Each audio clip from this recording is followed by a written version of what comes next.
So what I'm going to do is I'm just going to kind of talk through the different sections and point out where what you should definitely know. If you would like me to do some kind of problem with that, please let me know and I'd be happy to do something. Um, so we started off the chapter talking about sequences. So a sequence is just a set of numbers where your values are the terms. And it goes on infinitely forever unless you have a finite sequence. So an infinite sequence keeps going forever. Infinity, right? Infinite. Finite has a set of terms. So you definitely should know how to write the first set of terms in a sequence when you have it defined in this way. So, a sub n, well, a sub n equals 2n over n plus 1. If I wanted you to write the first 5 terms, that basically means that your n is going to start with 1. So it would be 2 times 1 over 1 plus 1. That would be your first term. And then your second term would be 2 times 2 over 2 plus 1, and so forth. So you want to be able to write the first terms of your sequence, which I think you guys should all be comfortable with. You can also use a calculator to help you write terms in a sequence. There are sequences that are defined recursively, which basically means that when you're defined recursively, it means that the next term in the sequence depends on the one before it. So if I just gave you this part of a sequence, you wouldn't be able to calculate anything because you would need the previous term to find the next term. So if I wanted to find the third term in the sequence, I would need to add the second term plus 3. So that's what a recursive sequence is. And you just need the term before that, typically. And those become important later on when we prove by induction. That's kind of the same. We also got introduced to factorials, which factorials are important for the last section that we did, right, when we were doing the NCR, the combinations. But a factorial is basically that number. Here we go. So if you have 7 factorial, that's 7 times 6 times 5 times 4 times 3 times 2 times 1, right? And we can simplify those based on that.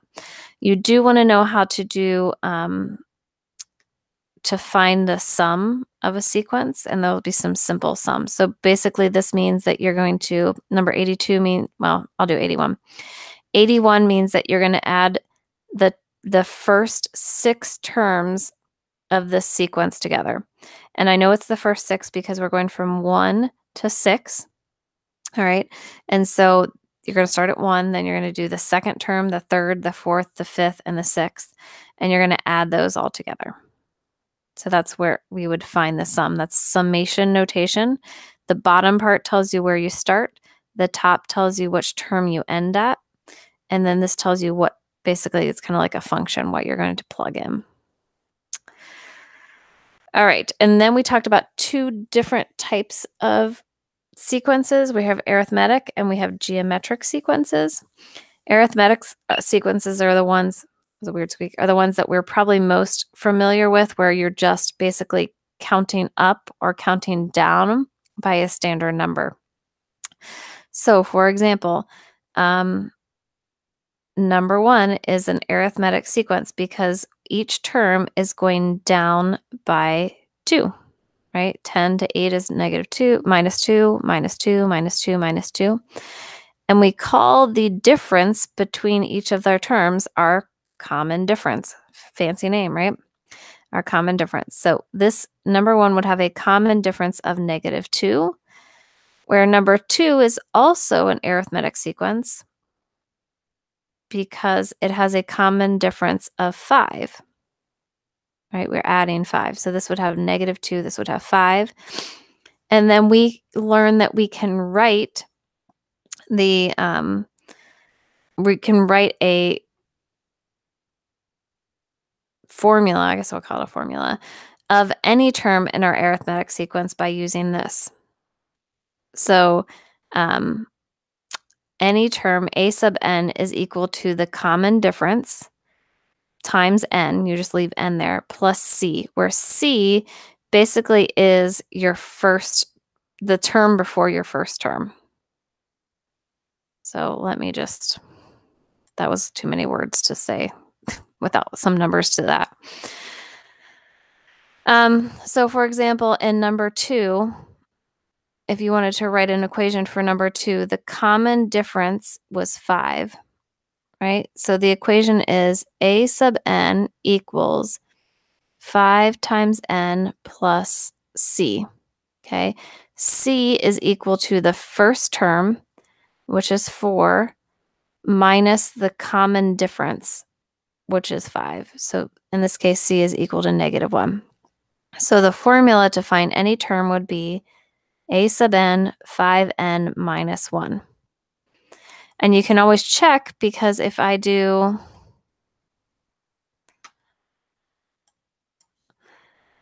a sub 5, the fifth term, it would be 5 times 5 minus 1. So it would be 25 minus 1, which is 24.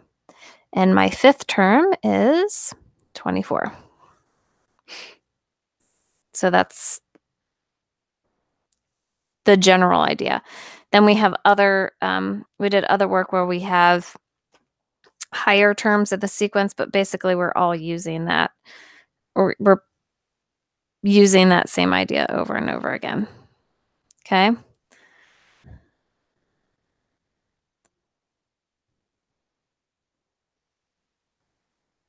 I'm looking something up here.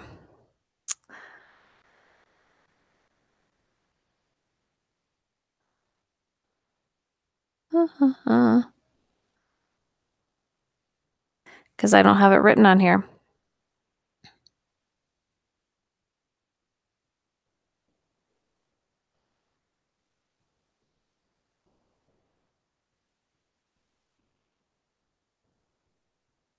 And what I'm looking up is the sum of an arithmetic sequence, because I don't have it written down on your paper.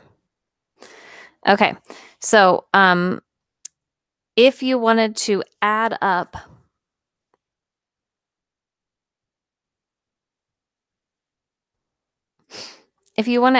all of the terms in a sequence from, let's say, 1 to 100, the sum of an arithmetic sequence is the sum of whatever numbers equals that number divided by 2 of a sub 1 plus a sub n. Okay, so this is the sum of, if you have the first 100 terms of your sequence, you would add the first term plus the 100th term together, and then this would be times 50 for arithmetic sequences. So just since that's not on your notes, I want to make sure that I point that out again. Okay, and so that looks like these types of problems. If you want to find the sum from 1 to 100 of 2n, let's see, it would be 100 over 2 times the first term, which is 2, plus 200. And then you would solve that. So it would be 100 times 101, which is like 10,000 and something.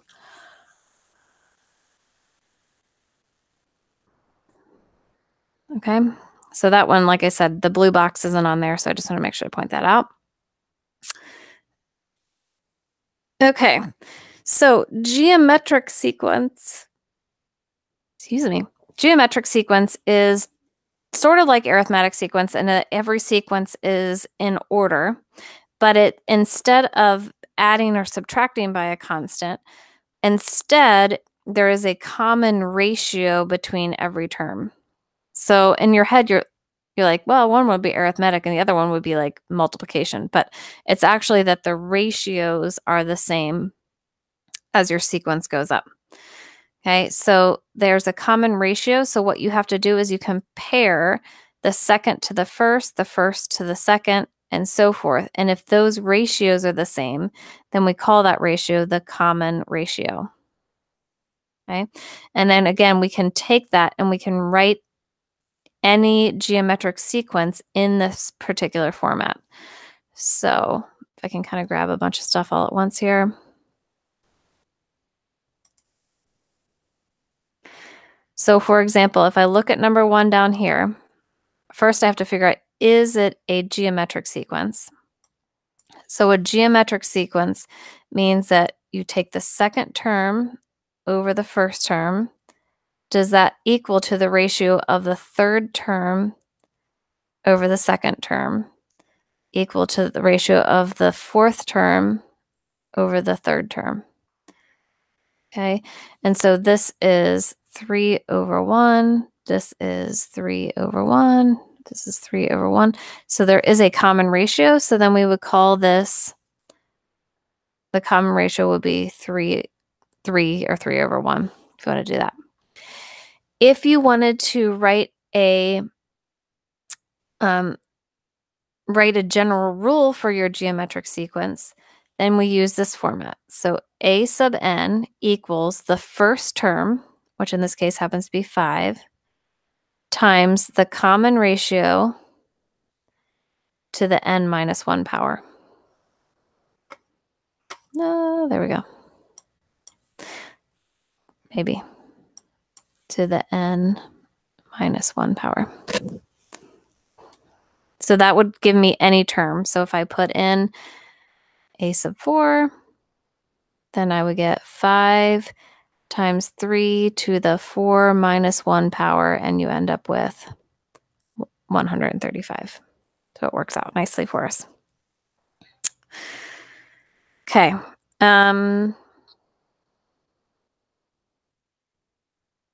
Any questions about that?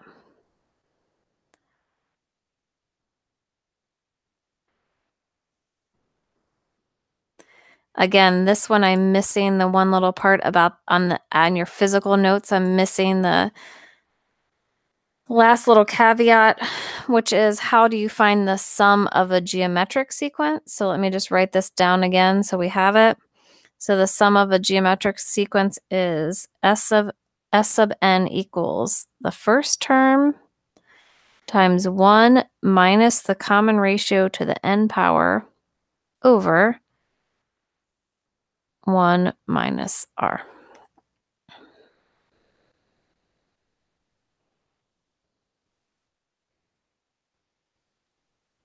And actually, you could write it, it looks like you could write it in the opposite direction too. Your book might have r to the n minus 1 over r minus 1. Just depends how you want to do that. So that's how you would find if you want to add up all of the terms. Mathematical induction. I feel like we spent a lot of time on these last 2 sections, so I'm not going to spend a ton with this, but just remember, for mathematical induction, you have to show that the first term is true. That's kind of the easy part. And then the second one is that you have to show that if you take this plus the next term, it is equal to then the next term of this. That totally did not even make sense when I was just saying it, but basically you're saying if you take the sum of your sequence together and you add the next term, does that equal to the sequence at the next term? So I feel like we had a lot of discussion about this. If you're confused, make sure there is a question about this, so make sure you're able to do it. But I think there's several videos. I think we talked about this a couple of times. And then on Monday, we talked about the binomial theorem, which I think you guys all rocked out. So that being said, I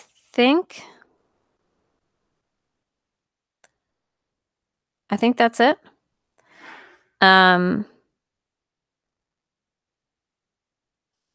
Any other questions you guys want me to go over? If not, I'll send out your test and you guys can start working on it.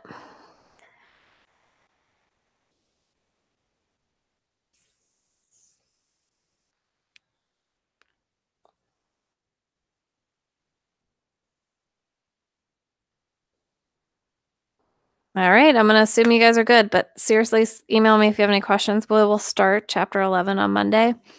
I would like the test, and if you have the homework, turn it in Monday, so you're just done with that. But I want them both by the 15th because we don't have co-op on the 22nd. So we definitely want to get that all in before you guys are gone. So test and homework are due by the 15th. If you want to turn them in, either one on Monday, I will definitely accept them, and we will start chapter 11. All right? Well, thank you. Thanks for coming today, guys. Have a good day. Thanks. See you Monday. Bye.